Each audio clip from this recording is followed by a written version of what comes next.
Good afternoon. Welcome back to the B&H event space. Today, we are going to the printer. That's right. Autumn Schrock has already told us how to take the wonderful night sky photos. Now she's going to talk about her best practices and tips for printing them. Huge thank you to Sony, of course, for hosting this event. I'd like to welcome Autumn and turn it over to you. You do it best. I'm going to get out of the way. I'll remind everybody that if you do have any questions, feel free to get them into the comment section on YouTube. Autumn, the show is all yours. I'll see you in a bit for some Q&A. All right. Well, hello and welcome everyone. Hopefully you're staying cool out there. It is so hot here in Salt Lake City. It's been pretty wild. But thank you so much for joining me today. Before we dive in, I wanted to share a little more of my background. So my photographic journey started with print. And I thought that that would be a great topic to chat about with you all today. So I have a Bachelor of Fine Arts degree in photography, and the first 3 years were solely print focused. The first 2 years were spent just in the darkroom developing black and white prints and film. And I really miss being in the darkroom. I love the darkroom so much. But I think that was such an integral part of my experience of getting into photography, was like dealing with and handling this physical representation of what I had seen through my lens. And then the third year introduced color film and processing. And then finally, in the last year, we started to do large format printing, both digital and film. So what was I going to say? I think because of how I was introduced to photography in this like very tangible way, I've sort of carried that through the years. And I don't know about you, maybe you'll agree with me, but there's something so satisfying about like actually holding a shot that you're proud of in your hands. It's just like it's not lost somewhere on a hard drive or like in the ether of the interwebs somewhere. Like you actually have this like tangible object. And it feels almost like you have a little more accomplishment, like you can actually hold something that you've done that you're proud of. And so I think that that's really important for a photographer. And so I wanted to sort of walk you through my process of how I prepare my files for print, so that hopefully you can get the best outcome, for your prints. And then I'll also walk you through some of my favorite materials to work with, as well as some tips for selling and marketing your prints as well. So some quick thoughts on camera gear for shooting for print specifically. Higher resolution cameras are going to be your friend, of course. I shoot with the Sony Alpha 1, which is 50.1 megapixels, and the Sony A7R5, which is 61 megapixels. And so I love that I never have to worry about printing large or if I want to crop in tightly on something. I have enough resolution to play with. So those, like the Sony, the R line, the resolution line is definitely going to be your friend. But if you're shooting with something like, I don't know, if you're shooting stills with like the Sony A7S III for some reason, I don't know if anyone actually does that, but just as an example, that camera is 12.1 megapixels. So it's still possible to print with, but it wouldn't be my first pick. If you're shooting with something like the Sony A7 IV or like the newer A7C II, which are both 33 megapixels, like that's great. It's plenty of resolution to work with. But you will want to be a little bit cognizant of how tightly you're cropping in. If you go too far, you might have to start using upscaling tools like Topaz Gigapixel. Luckily, with the higher resolution cameras that I shoot with, I don't have to deal with that. So that's just something to sort of keep in mind as you're, shooting specifically for if you want to print something. It's always a good recommendation to shoot with higher quality glass as well, lenses, but it's even more important if you're going to be printing something because nobody wants to hang a print on their wall that's like not very sharp or maybe has like chromatic aberration in it. And that's, if you've ever seen like weird coloring on the edges, like it's kind of blurred on the edges of objects in your prints or in your files, that's chromatic aberration. And it's fairly common in lower quality lenses. And it's something that I think stands out a lot in print. When I was when I was in college and I could barely afford to eat pretty much, the lenses that I was using were they all pretty much suffered a bit from some chromatic aberration. So it's definitely worth it to invest in high quality glass if you can. Some of the shots that I'm going to be showing you, I photographed with the Sony 14mm f1.8 G Master, which is my favorite astro lens. It's such a good lens. And then the Sony 20mm f1.8 G lens, which is my second favorite, and it's the best bang for your buck as far as astro lenses go, I think. I love that little guy. And then also I used the Sony 24 to 70mm f2.8 G Master as well. Another consideration before you get too far into like the actual file preparation on your computer is to first choose a lab that you want to work with. Unless you're going to be printing at home yourself, of course. I don't print at home myself. I don't have any space, unfortunately, but if you're going to be printing at home, then you don't have to worry about this. But there are a couple of reasons that you want to choose a specific lab to work with. One is that different labs will have different file requirements. Um, they're pretty similar usually, but there are a few little tiny things that can change from lab to lab. So that's something to keep in mind. And then number two is that you want your prints to be consistent. You don't want to have to be constantly ordering test prints because you're using a different lab because they're having a sale and it's cheaper. And it's best to just stick with the same lab so that you can almost guarantee that your prints will have consistency. I pretty much solely use Bay Photo Lab. They've been my go-to print shop for like 15 years, I think, which is wild to say. The quality is always outstanding, so I highly recommend Bay Photo Lab. They actually have really great customer service as well, and I think like literally every single person I've ever spoken to from that company is like the friendliest ever. So it makes it easy to support them also when they kind of just feel like friends. So now we can get more into the actual processing and prepping the files, specifically as Bay Photo Lab recommends. So these steps are going to be specific to Bay Photo, but usually they'll more or less carry over to other labs, but better to be safe than sorry. If you're going to use a different lab, double check their file requirements first. Okay, step number one, calibrate your monitor. This is super important to do before printing. It's also super important when you're just editing as well, but super important before you're printing because your computer's monitor is almost certainly going to look different than what your print will look like. Like the colors are almost certainly going to be different if you haven't calibrated your monitor. So you might get them perfect how you want on your computer and then print them out and it looks completely different.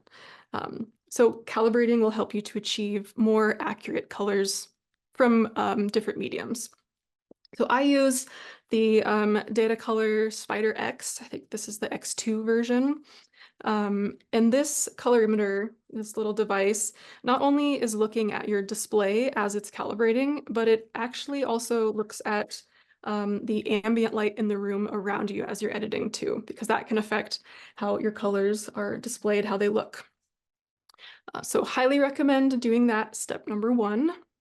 And then I use Adobe Photoshop for editing, and I'm sure many of you do for your night photos as well.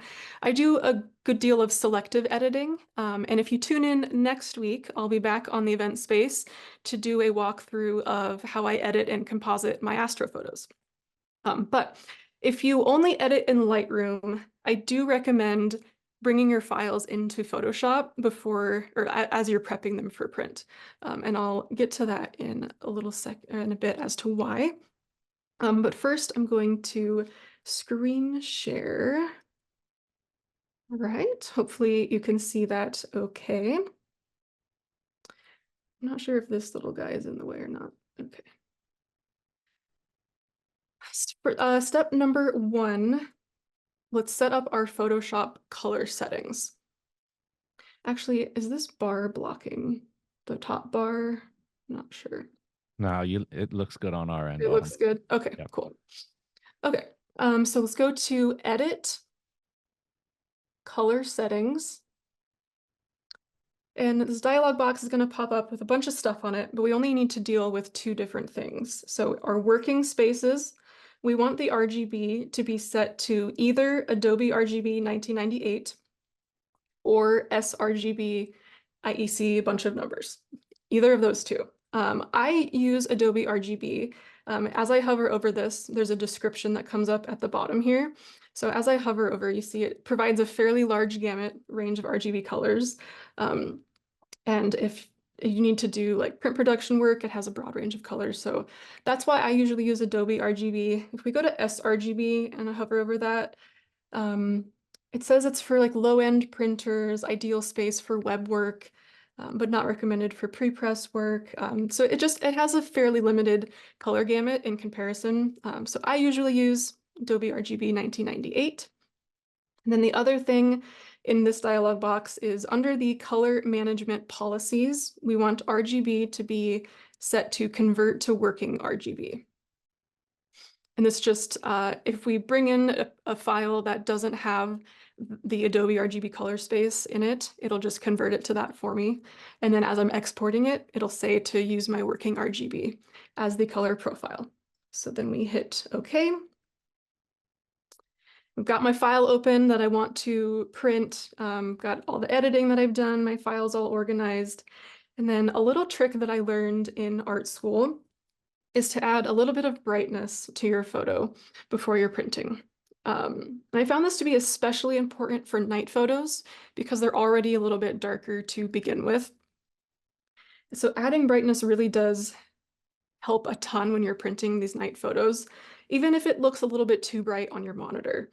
So right now I think that this is a pretty good luminosity, but because I know that it looks brighter on my monitor right now because it's a backlit monitor. So it's going to appear brighter. I mean, look at how white this background is. Like if I were to hold up a blank piece of paper next to it, it would not be nearly as bright. So things when they come out on print, because they're not backlit, look a little bit darker. So I usually just add a curves layer, a curves adjustment. There are probably 30 different ways that you can do this, so just kind of whatever is your preferred method for adding brightness. But sometimes I'll even, instead of just like making my own, I'll even just go up to the preset and go to lighter RGB. And this lifts the midtones like 15%, I think. It usually is a little bit, it's a little bit much, I think, for this photo specifically, so I might just drag this down a little bit. And then if we toggle this layer on and off, you can see we're adding some brightness, but we've still got like some darks in there. So I think that's pretty good. Sometimes if you are doing this with or if you're wanting to print a photo like the Aurora Borealis, sometimes adding this lightning layer will blow or peak the Aurora a little bit. So you'll need to go in and mask out those areas. The same can happen with the Milky Way sometimes. The core can get a little bit over brightened. I think it looks okay here though. I know it's going to be printing a little bit darker, so I think it's okay to leave here, but you might want to mask out those areas if that happens. If you're not really sure how much to lighten or what to adjust before print, and you're just like, I don't know if I trust myself, Bay Photo actually does some retouching to your prints if you choose that little service when you're checking out. They'll just like minimally hand adjust your print. They're not going to like completely change it. They basically are just looking at your digital print or file that you uploaded, and they're tweaking it like color, density, things like that, contrast, just to make sure that it will come out looking as close as possible in print as it does on your computer. So that's an option. Next, I recommend downloading and installing Bay Photo Labs ICC profiles for soft proofing. And if you're not familiar with soft proofing, this is a great way to preview how a file will look in print. It's not perfect, of course, but it's a good sort of it's just a good way to get a guess of like, this is probably close to how it's going to look. So if you just Google like Bay Photo Lab ICC profile, their website will come up and they have profiles for each of their products, which is really nice for figuring out like how is it going to look on a metal print or how is it going to look on paper. So that's really great. So whenever you do that, I guess there are two important things I should say first. Number one, you should only use soft proofing if you are regularly color calibrating your monitor, because what's the point if your colors aren't accurate anyway? Doing that soft proofing is not going to suddenly make them accurate. And then number two, soft proofing is only for viewing. So don't embed that profile into your file. It's just for viewing. Okay, so after you download the ICC profiles that you want from their website, they will tell you to move them into a specific folder on your computer. And I'm not going to go through and do that, but I'll show you how to install it in Photoshop. So we go up to View, Proof Setup, and then Custom. And here, after you've moved your files over, the proof conditions, device to simulate. This is where we want to put the ICC profile that we've downloaded from Bayphoto. And there are a lot of profiles in here that you can look through, but let's go to like Bayphoto's photographic luster for an example. We want to leave preserve RGB unchecked. Rendering intent, we want this to be perceptual, and the black point compensation checked. These two down here should be unchecked as well. So now you want to hit save, and it'll bring up the save dialog box. And I usually just title it what the ICC profile from Bayphoto is titled, just for easy sake. So Bayphoto _ photographic luster, and then hit save. I've already done this, so I'm not going to save it again. I'm going to hit cancel, but you'll hit save, and then you'll come back up here and hit OK. I'm going to hit cancel because I've already done this. And you'll do this for all of the ICC profiles that you download. So I have all of these different products from Bayphoto loaded that I can sort of preview on my files. So let's just, I guess we'll stick with the metal print version. We'll come over here to proof colors and select that. So the key, a hotkey is Command Y or Control Y if you're on PC. And so when we hit that, we can see that it gets darker. I'll toggle it on and off here. So this is with it on, and you can see if it's on, it's here at the end of your file name. So I'll just turn it on. This is brighter, and then this is how it's saying it's going to look on a metal print. So you can see it gets darker. Another thing to look at is the gamut warning. So the gamut warning tells you if there are any colors in your file that fall outside of that ICC profile's color gamut. And we can see on this file, if I zoom in a little bit, these gray areas, that's telling me that that is out of gamut for the metal print specifically. So if I toggle, the gamut warning on and off, which is Shift Command Y or Shift Control Y, we can see it's kind of these like purpley areas in the Milky Way. Like I'm looking at this up here specifically. And there are a few things, like you have a few options if you have colors that fall outside of the color gamut. Number one, I mean, you can tweak the colors, like those specific colors, so that they don't fall into that out of gamut warning, or you can like try different products, you can try different color space, or what I usually do, because it's often minimal, is I'll just leave them as is, and the colors that are out of gamut for this profile will shift to just the closest reproducible color that's in that color space. And it's often so minimal that you really can't notice, especially if it's like a small area like this. So if we go back up to the proof colors and select that on, this is previewing how it actually will look in print after that shift, after that color gamut shift. And I feel like it looks pretty dang similar.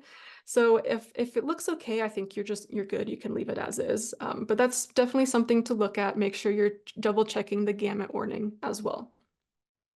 Okay, so I'm going to turn the proofing off. And next, let's make sure that it's in the ratio that I want to print. I think right now this is a 4x5 file. And I have one printed here of this photo that I'll show you in a bit. That's an 18x24. So I guess let's use that as an example.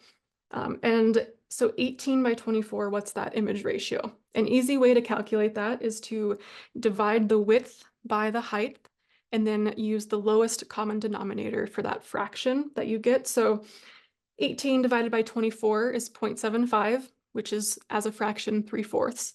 And that's the lowest common denominator, so the image ratio is 3:4. So I want to make sure that this is cropped at 3:4, mostly just because I want to be the one that's dictating the crop. I don't want the lab to do that for me. I want to say, like, this is where I want it cropped. So right now, if we go into the crop, let's go to ratio 3:4.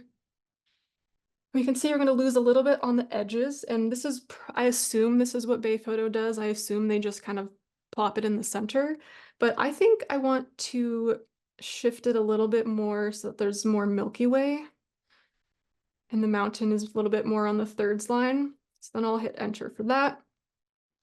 So now my file is in the correct ratio for the print size that I want to print. Resolution, you want to leave this just the highest possible. Bayphoto recommends between 200 and 300 DPI, or sorry, PPI. If we go to image size, right now the resolution is 300 pixels per inch and 5700 by 43. That's plenty of resolution for that size. So that's good.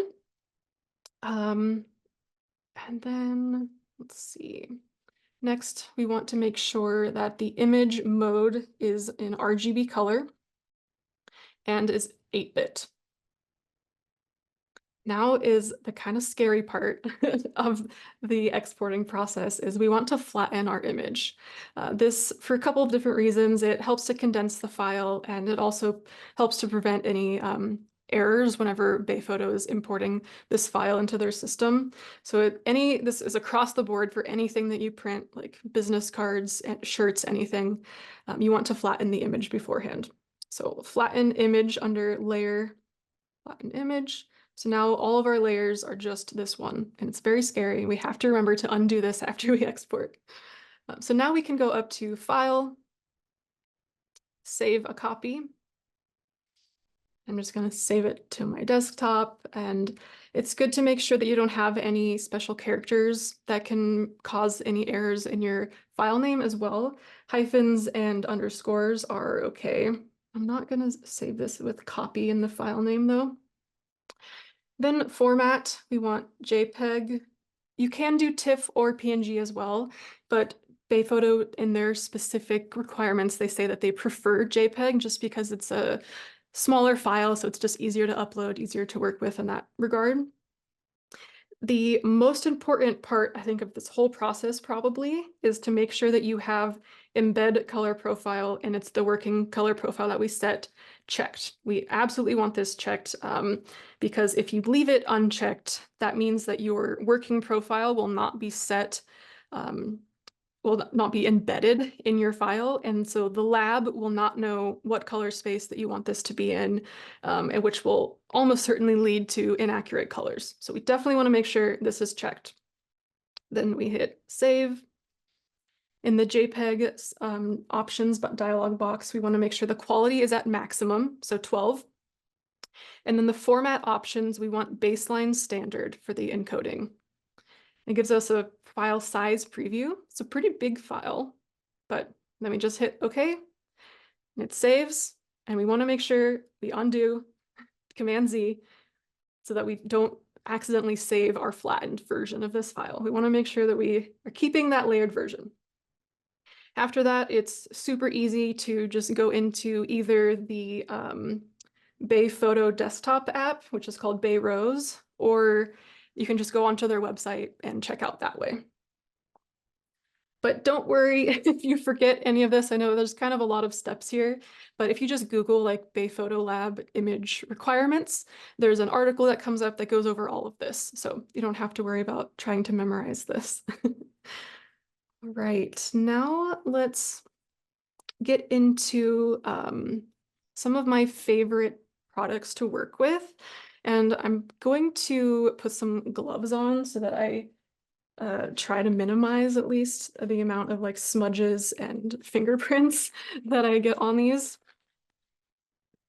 And these, ugh, are not the most fun gloves to put on, but it's worth it.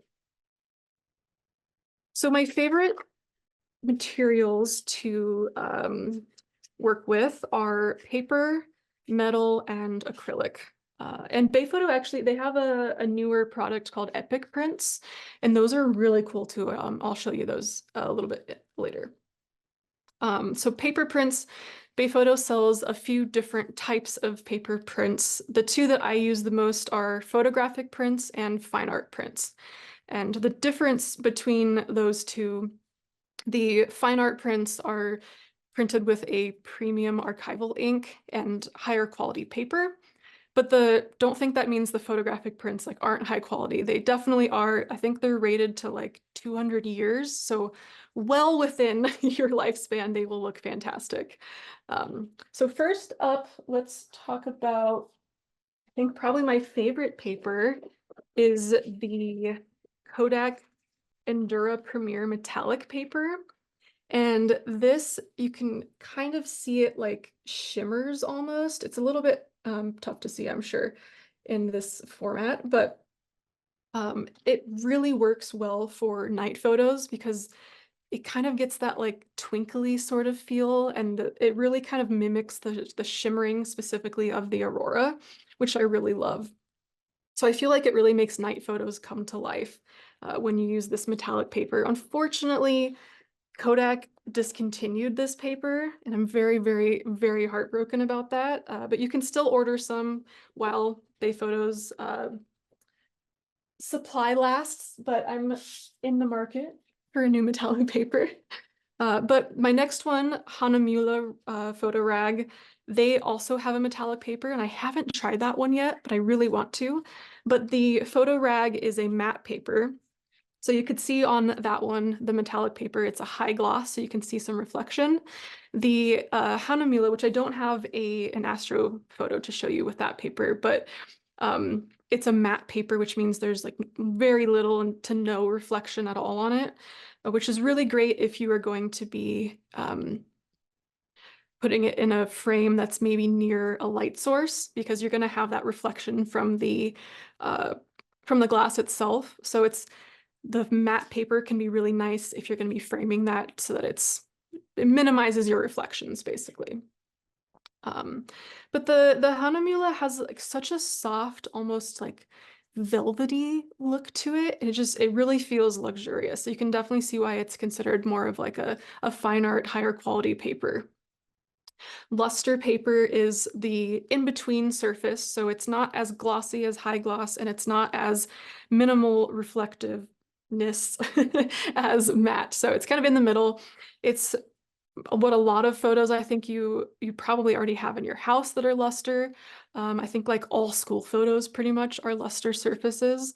But Epson Premium Luster is my favorite luster paper, which is not a silver halide print, meaning it's not like light sensitive, but it is very closely, it's really good at mimicking a silver halide print. So that means that it has really rich and bold blacks and really vivid, brighter, like more saturated colors. So it's really, really beautiful. And that is a photographic paper. And next, my probably favorite surface, I don't know, it is kind of hard to say, but maybe my favorite surface, I think, are metal prints. And these are made by infusing dyes directly into specially coated aluminum sheets. And they are so cool. I'm sure everyone has, seen a metal print at some point in their lives. But they are the most durable surface that Bayphoto offers, which is really handy. And they're waterproof and scratch resistant, which is nice. But they also make a performance EXT metal, which is meant for like exteriors. So if you want to put a print like on your patio or something, you could, and it would be protected from the elements, which is awesome.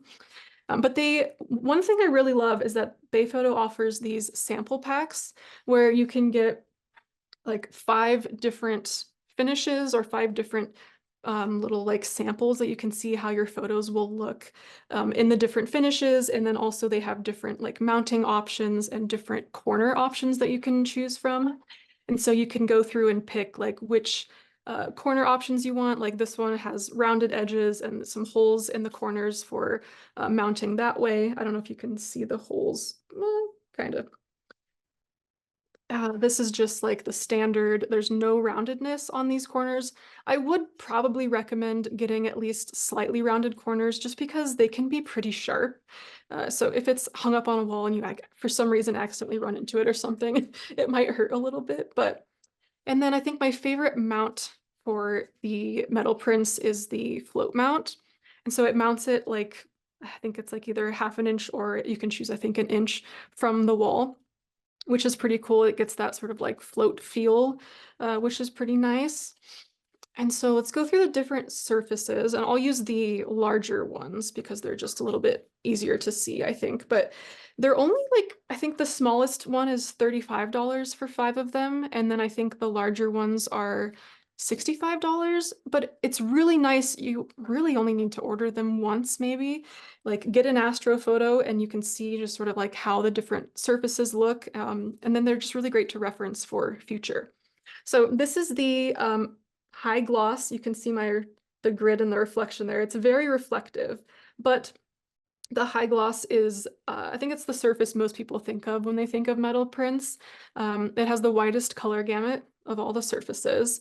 And it yields just like really stunning, crisp depth and clarity. It's really, really beautiful. But again, if you're going to be putting it like across from a light source, you might want to consider like the mid gloss or a satin, which we'll get to. So this is the mid gloss. It is still reflective. You can see the grid still, but it's kind of, you can see it's like diffused a little bit. So there's slightly less reflection on the mid gloss, but it offers the same like rich blacks and the same color gamut as the high gloss. So that's a good option. Next is the satin, which is Bayphoto's like matte version in the metal print. So there's very little like actual definition for reflection. You still get some like reflection of just the light source. Oh, focus on that, not my face. Okay. There we go. But it's really beautiful still. It has kind of a softer quality. Okay. Doesn't like that very much, but it has a softer quality that's really nice and it's kind of dreamy for like astro photos. And then into the sheer versions, and I think these are my favorite. So this is sheer gloss. And there's cat hair on it, of course. There's cat hair all over my house. But the sheer gloss, the whiter or the lighter parts of your image are replaced with just the metal. Like the metal of the actual print shines through. And so it becomes part of the image. And it's very similar to the metallic paper, where it kind of makes like the stars sparkle. And it's I'm sure going to be a little bit difficult to see here, but it really has this amazing like shimmer quality to it. I really, really love the sheer gloss specifically. Just it really adds like a lot of dimension, and it's hard to see, I'm sure, via camera, not in person. But then they also make a sheer satin, which is the same thing, the sheerness where it's like metallic is kind of coming through, but then you don't get the high gloss like reflection. So those are the metal print surfaces. I really love all of them, but the sheer high gloss, I think, is probably my favorite. Okay, so into some acrylic prints now. These are so stunning. I love acrylic.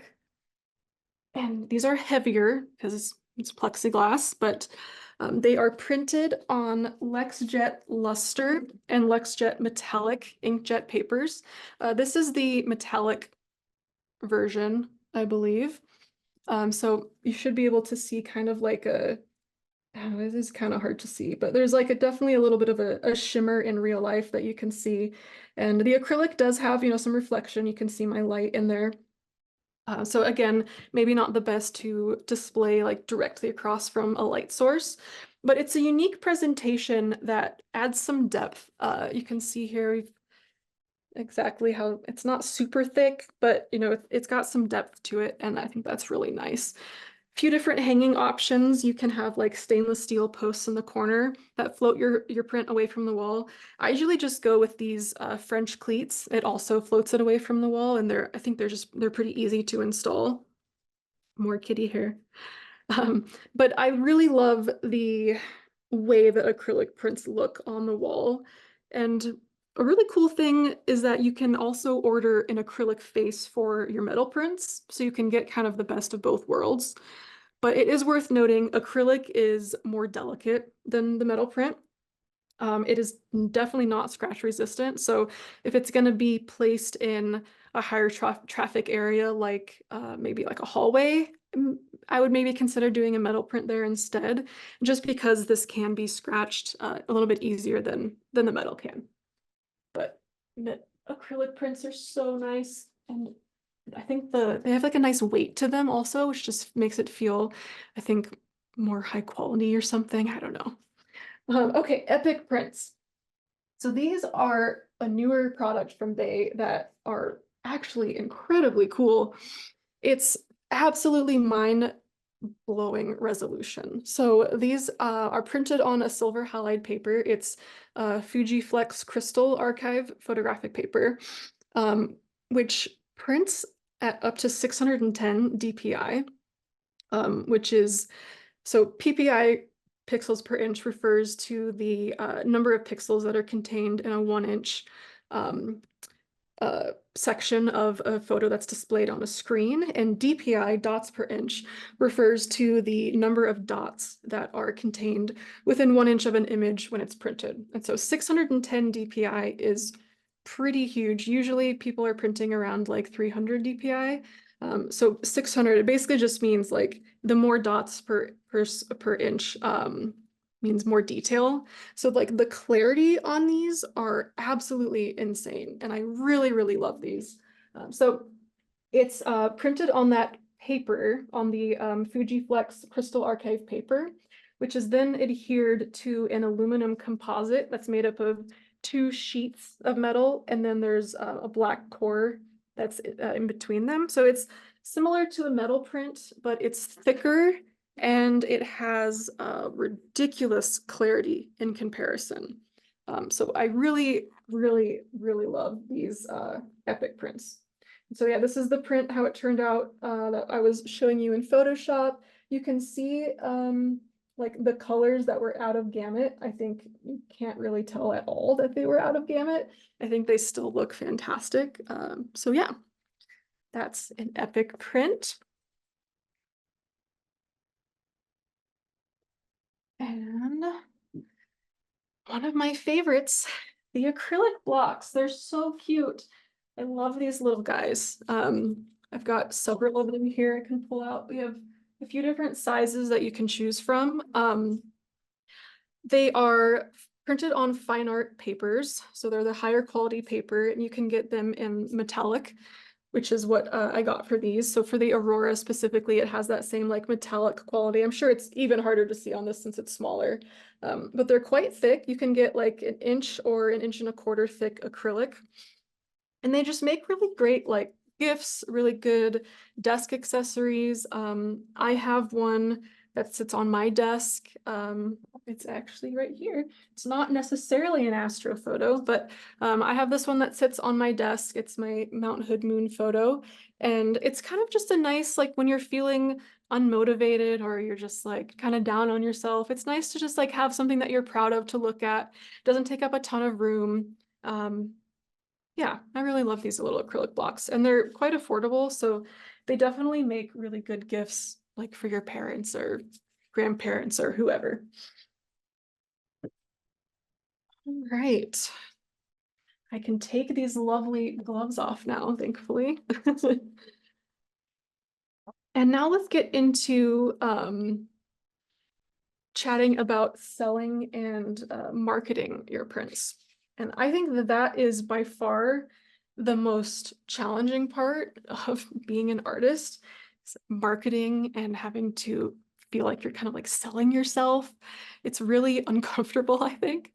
I went to art school even, and they didn't spend nearly as much time on how to market, I think, and sell your work as they should have.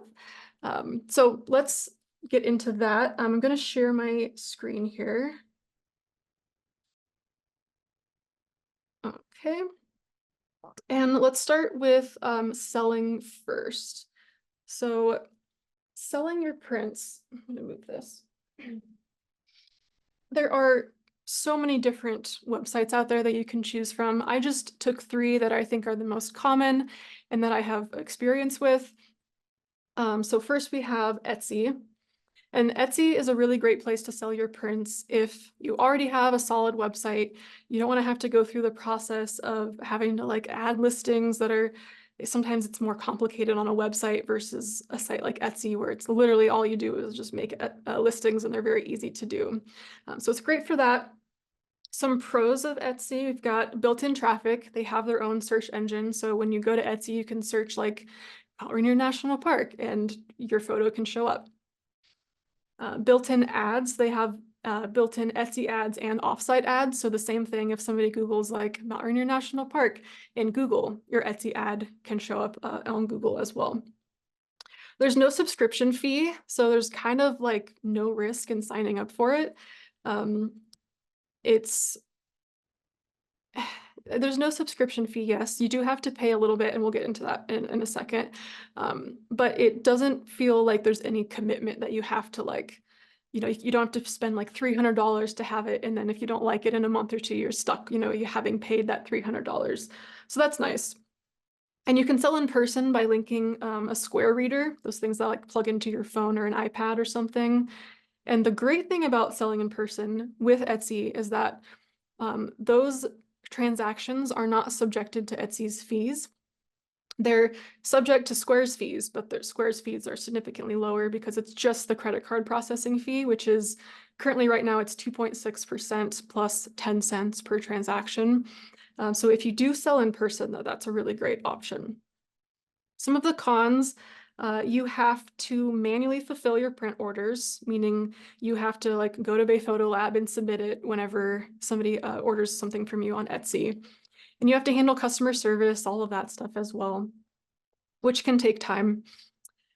No custom website that you can have. It's just your Etsy shop, but you can upload like a custom banner at the top and like your logo and such. But it's not, they all kind of look the same.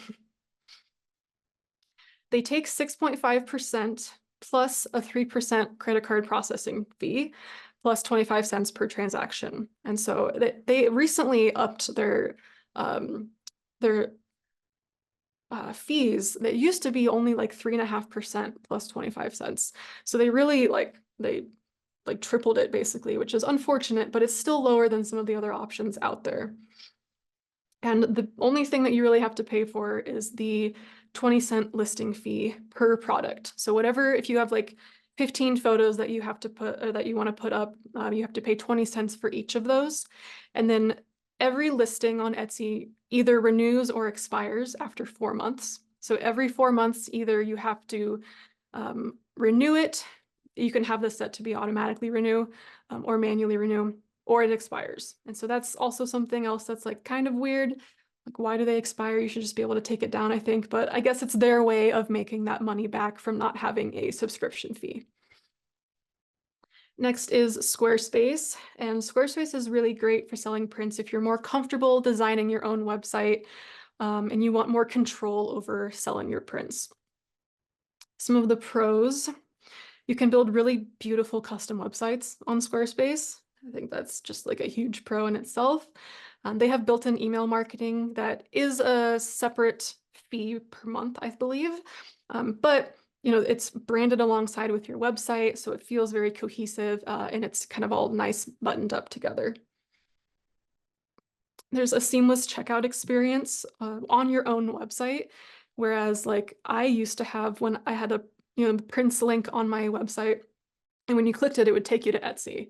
And it's not the best user experience. Whenever you're selling something to somebody, whenever you hit like checkout, it just feels better to the customer if it's checking out in that same environment. You're not like, oh, where am I going now? Or what is this? What are their policies? So it's really nice on Squarespace to just have your own checkout like built into your website. And you can also sell in person with a Square Reader on Squarespace as well.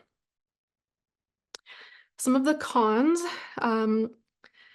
you have to manually fulfill print orders and handle customer service if, only if, this is a big capital if, you use a higher end print lab like Bayphoto Lab. Squarespace does have integrated print on demand services, which is why I have a little asterisk on the end of this one, because there are print on demand partners, but the only one that I think is probably worth looking into is Printique, which is owned by Autorama. It's a nice print shop. I still think Bayphoto Lab is nicer. There are a lot more options to choose from on Bayphoto, both in sizes of different products and products themselves. But if you want to just streamline the process and you don't want to have to deal with manually inputting orders, then you can definitely use like Printique. There is no built-in traffic. People aren't like searching in Squarespace for prints, so that's a con that might give you some lower sales. It is subscription based, so it's significantly more expensive than Etsy, but you have like an actual website that is good looking and easy to use. They have 4 different payment tiers or plans that you can choose from. Their like best value plan and like the best selling plan for them is the business plan, and that is $36 per month or $276 per year. So significantly more expensive than Etsy, but you have some pros that outweigh the cons. And depending on your subscription, Squarespace takes either 0% if you're on one of their higher end plans, like the commerce plans, or they'll take 3% plus the 2.9% credit card processing fee, plus the 30 cents per transaction. And so that adds up, but if you're not selling a ton of prints like constantly, I wouldn't say to go for one of those higher cost plans just to get that 0% fee, because it's going to outweigh it. Like the plans are significantly more expensive than just that 3% plus 2.5% fee, so or 2.9% fee. And then the other one that I looked at is SmugMug.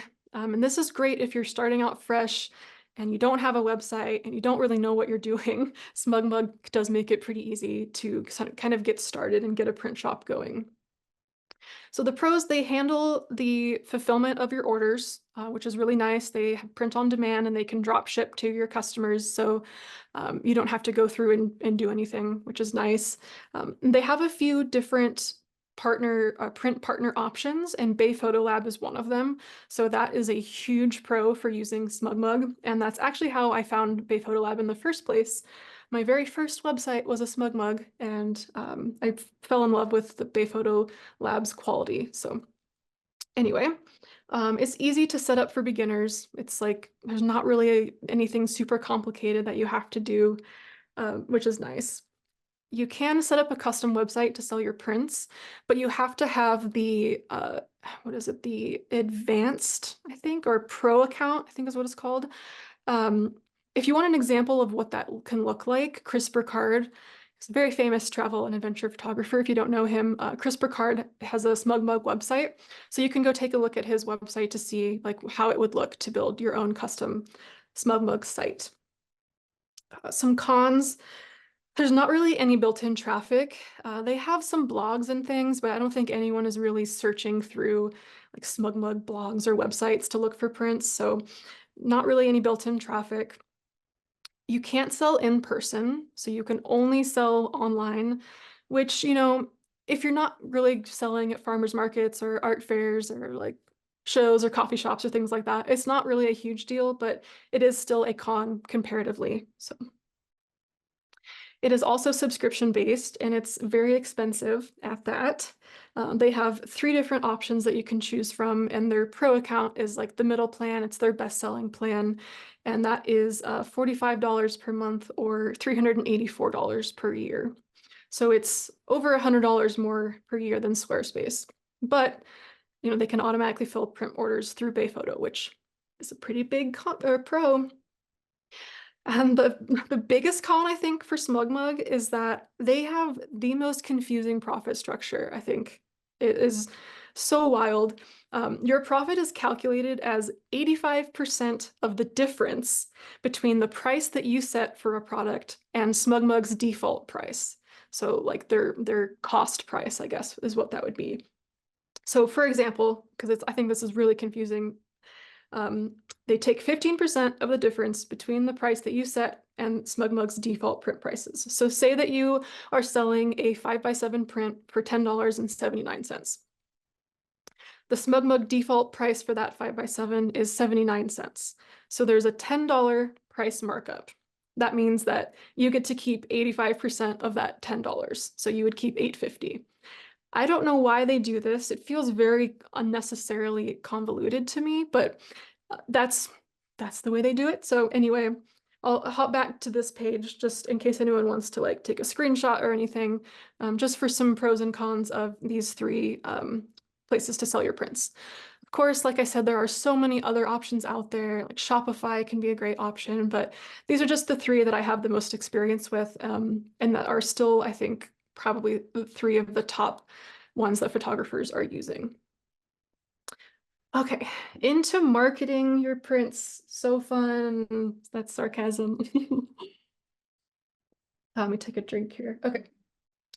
So in terms of marketing, you want to keep your prints easy to find. You want them to be easily navigable on your website. You want them to just like, they don't have to go through 7 different menus to find your prints.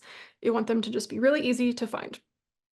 And I found that including like custom wall previews or mockups in my print listings really helps people to get an idea of how a photo might look on their wall. And so I highly recommend creating room mockups for your prints instead of just having the print photo itself. And Bay Photo Lab has a custom wall preview tool, which is pretty nice. So I would look into that as well. SEO is a massive priority nowadays. I mean, think about how many photographers out there are trying to sell their prints, like millions probably. So utilizing SEO to help push your website, further and further up the search results is really huge. And there's a website called Marmalade. It's Marmalead, and it is specifically SEO for Etsy, which I think is fascinating. It's a paid service, but they basically will tell you, like you put in keywords that describe your product, and then they'll tell you like these are the keywords that most people are clicking on. These are the ones that are most successful, and it's pretty fascinating. And so that's something to look into if you go the Etsy route for your prints. For websites, Squarespace and SmugMug, and I'm sure Shopify and the other ones out there have tutorials for how to help keep your site SEO friendly and how to increase your website's SEO as well. I guess I didn't say it, but SEO stands for search engine optimization. So it's just like how high up you can get on the search results when people are Googling like photography prints. Okay, paid ads sound kind of counterintuitive at first, like having to spend money to make money, but that is kind of how the world works, unfortunately. If you get a couple of people to purchase prints who hadn't seen your work before, then those ads were worth it. Google and Facebook ads are probably the best way to go for prints that I've found. Google is significantly more effective than Facebook just because your average person on Facebook isn't going there to like buy a product. They're kind of going to like see what their friends are up to and look at memes and such. So I would say Google is a bit more effective and it is complicated, but there are tons of YouTube tutorials out there that walk you through how to set up your ads so that you can maximize your success. Share your work all around social media and all around the internet, not just on your own social media pages, but post in like Facebook photography groups, post in different subreddits on Reddit, like forums, just anywhere people are talking about or looking at photography is someplace that you want to be sharing your work. Promote sales at various times of the year when people are more likely to buy. So think like change of seasons or like summer solstice is good. holiday, of course, like Black Friday, Thanksgiving, Christmas, that's kind of a given, but also thinking about some of those other kind of holidays around the time of year when people are like redecorating their houses and, you know, like Halloween, things like that are also good times to promote sales. Make an email list on your website or use a third-party tool like MailChimp. An email list isn't just great for prints. It's also great for like whoever is interested in your work, like, you know, your customers, your family, friends, whoever, keeping them in the loop on things that you're doing, trips that you're taking, photos you're excited about that you want to share, or like selling used gear. It's just an email list is a really, really great tool, I think, for photographers that doesn't quite get utilized enough. And I'm guilty of that. I'm really bad about sending emails, but it is a good thing that, that you need to do. But beware of being too spammy because you want to promote and share your works, of course, but in moderation. You know, you don't want to shove your work down people's throats and have them be like, ugh, like you're clogging up my inbox, you know, like stop. They definitely won't want to buy from you in that case. So definitely in moderation in terms of sharing. And last but certainly not least, be yourself. Be someone that people want to buy prints from. Not just because the prints are objectively beautiful, but because they're invested in you as an artist. That's something that's been pretty important to me instead of thinking just like, sell, sell, sell, I have to make money. Look at me, buy my prints. Like I absolutely despise marketing and self-promoting, but unfortunately, it's just one of those things that you have to do as an artist. Um, but if you invite people in to the real you, and if you're genuine and relatable, people will want to interact with you. They'll want to support you. They'll be proud to have your work hanging in their homes. And of course, selling prints, you know, it helps to pay the bills. But what helps me to make self-promotion feel a little less like icky, I guess, is if you look at it more like you're building a community of support, like of people that want you to succeed. You know, they're not just customers you're trying to like show your NFTs at or like to show your prints at. They're supporters whose purchases allow you to continue being creative and continue to, you know, do what you love to do. So that just is sort of a way that I kind of look at it to make it feel less icky. And I can't talk about marketing yourself without marketing myself a little, right? So I created a short film in 2020 called Light Side Up with my partner Nate, who you might know around the web as Nate in the Wild, and our friend Austin Smith. And at the time, we were the first team, to our knowledge, to send a full-frame stabilized camera rig up in a weather balloon to film the aurora borealis from the stratosphere. And if you're interested in checking that out, it's just like a 30-minute documentary, but you can watch it on YouTube. So you can just search Light Side Up in YouTube. But the background for this presentation and that metallic paper print that I showed you earlier is a still from our flight. And we're selling 50 limited edition 11 by 17 prints that are numbered and signed by the three of us. And yeah, they're printed on that metallic paper. So the aurora really looks like it has that shimmer, which is awesome. So if you want to help support me, you can pick up a print at autumnschrock.com/lightside-up while we still have a few left. And while I'm still learning so much about print myself, I hope that this helps you on your print journey. I know that it's a lot of information that I just threw at you in an hour. But even if you don't plan to sell your prints, I hope that this encourages you to try ordering a larger print or 7 of photos that you're proud of, to experience what it's like to feel your hard work and dedication like physically in your hands in such a beautiful way. It truly is something special, and I think that every photographer should experience it. Well, thank you so much for tuning in again. My name is Autumn Schrock, and you can find me all around the web as Autpops or on my website at autumnschrock.com. And if you're still feeling a little intimidated by, printing your own stuff, I do teach one-on-one workshops online where we can chat about anything, anything. It can be print related, it can be Lord of the Rings related, whatever. I'm always down for chatting about anything. But I also lead photography workshops with my partner Nate, all around the world too. We take you to places like Norway for Northern Lights and Arches and Canyonlands National Parks here in Utah, where we have some of the darkest skies for astrophotography. So if you're interested in checking out our workshops, you can look at those at inthewildworkshops.com. I hope that you found this helpful, and please, please, if you share or if you print your photos, like please share them with me. I would love to see your prints. And I will be here for a little bit if you have any questions. Otherwise, I'll see you next time. Awesome. Thank you so much, Autumn. The questions are already coming in. That was comprehensive. I didn't think you were gonna go into all you went into. I'm like, man, you could have stopped even before like the websites, and I think people would have been like, this was great. So all that extra information helps. We do have a question from Elizabeth joining us on YouTube asking if you register your pictures. Yeah, I assume like with the copyright Yeah. is that? Yes, definitely. It was something that I was kind of bad at when I was first starting out.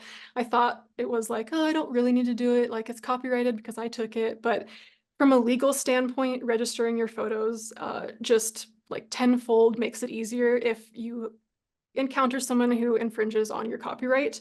So yes, I usually do it quarterly if I can.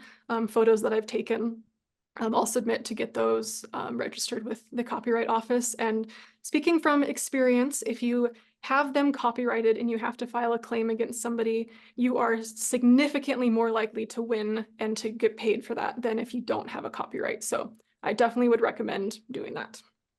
Perfect. How do you choose your images that you're gonna sell or your prints? Is that like, I mean, I don't know. That's why I'm asking because it's like, what do you go based off, what your market is, your target audience, your fans, your followers? Like, is it stuff you like? Is it a mix? It's a grueling process when you're first getting started because it's like choosing your favorite child, it's like, how do I choose which ones to put up? But I've found that usually the success of prints are based or tied to the performance on social media. If a photo does really well and people engage a lot with it, usually that means they're more likely to want to buy a print. So that's kind of how I go with that. But then also I throw in some that are my favorites. Like this is one of my favorite photos, and I haven't sold as many prints as I expected of that specific photo, but it's like I still leave it up because I love it and it does still sell, just not as much as like, you know, my Mount Hood photo, which is definitely the most highest selling print that I have. But it is so tough to choose. And I guess I didn't say this earlier, but it should be noted that it can be overwhelming to people shopping if you have too many prints up.